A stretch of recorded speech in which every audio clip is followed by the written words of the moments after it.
Hello friends. So what we are seeing here right now, I have represented two sets A and B, where A has the elements from A1 to AP and B has the elements from B1 to BQ. So there are P elements and then there are Q elements respectively in A and B. So what I am trying to represent here is how each element from the set A is related to this element of set B. So I said that the set A cross B is the set of ordered pairs where each element from A is in an ordered pair with every element of the set B.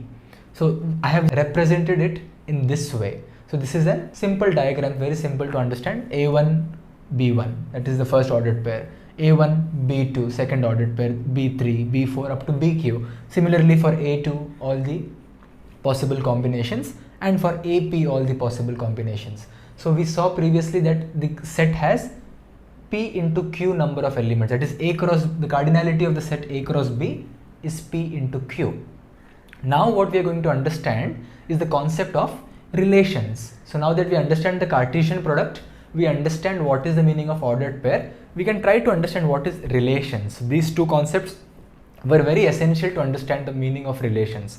So what relations basically means is, from this given set of A cross B, that is the Cartesian product of A and B, whatever subsets we are getting, all those subsets are called relations from A to B. That's it. That is the meaning of relation. So we have seen how many subsets a given set has. So we know that if a set has two elements, there will be four possible subsets. We saw a particular formula for that. So previously we said, so power set, right? So we talked about. So what is the power set of the Cartesian product of A and B? That is exactly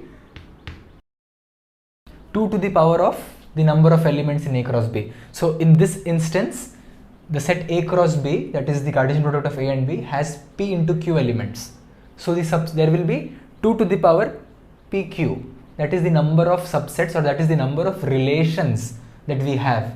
So these are the number of relations that we can create.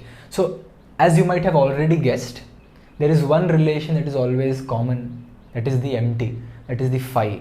So we know that phi is a subset of every set.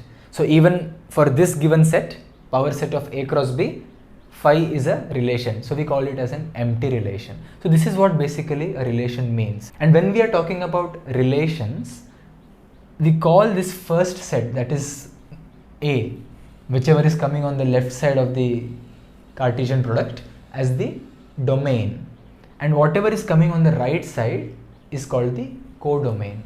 So A is the domain of the relation and B is the codomain of the relation. So here I am representing A cross B. So this is all the this is also one of the relation where everything is mapped with everything else. You can see it's like a mapping. A is mapped to B1, A1 is mapped to B2, A1 is mapped to BQ. All the elements are mapped with every element from the set B. So if I only represent some of them, then it will become a subset. So now let us try to represent one very simple relation on two very simple sets. So let R be a relation. So relation meaning it is a subset of this particular Cartesian product. So let us take two sets for example.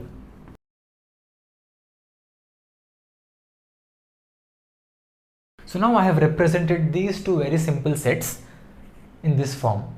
Now I will form a Cartesian product first. So what is the Cartesian product A cross B?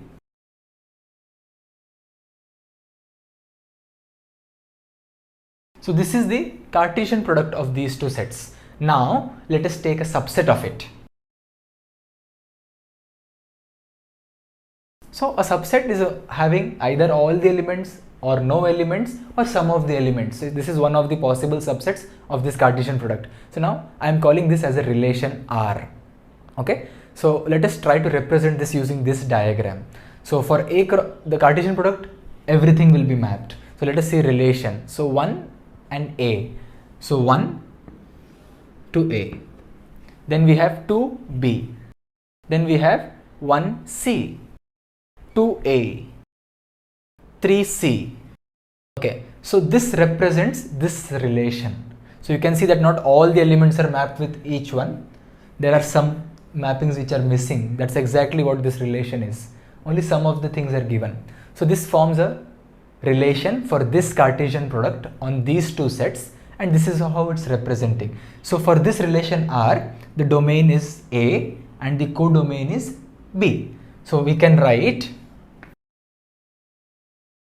and sometimes we also call it as the range.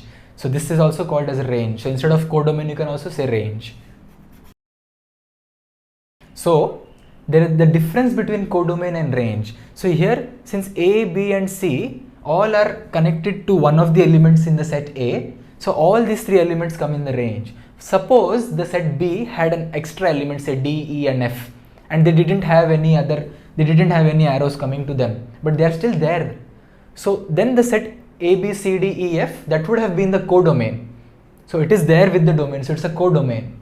But the range would have been only A, B, C, because only A, B, C are actually what we are reaching. So then D, E, F are omitted from the range. Only the elements which some arrow is leading to come in the range. So that's how we understand the concept of domain and range. And these two terms will be repeated when we go for the concept of functions. So domain and range are very important for us to understand. So if you understand what is a relation, it is a subset of the Cartesian product, and this is how we are having some representations. So we will now see how some notations are used, or what are the common terms that we are using when we are talking about elements and relations. So I said that R is a relation. So here we can sometimes even the Cartesian product itself can be a relation where everything is related to everything else. So it can be said as a subset, not just a proper subset, a subset of A cross B. Okay. So here we see that 1 comma A, that is this ordered pair, belongs to this relation. So what we can say is the element 1 is related to the element A. That's it. So this is 1 comma A. 1 is related to A. 2 is related to B. 1 is related to C. So this is how we say how one element from the domain is related to the other element in the codomain.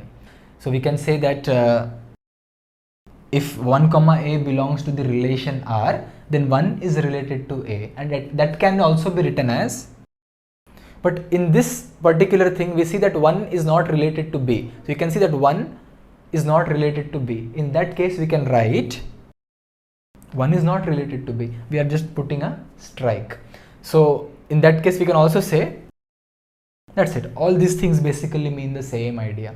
So if you understand the concept of domain, codomain, range, and then if you are looking at these notations, they will make much more sense for you. Thank you.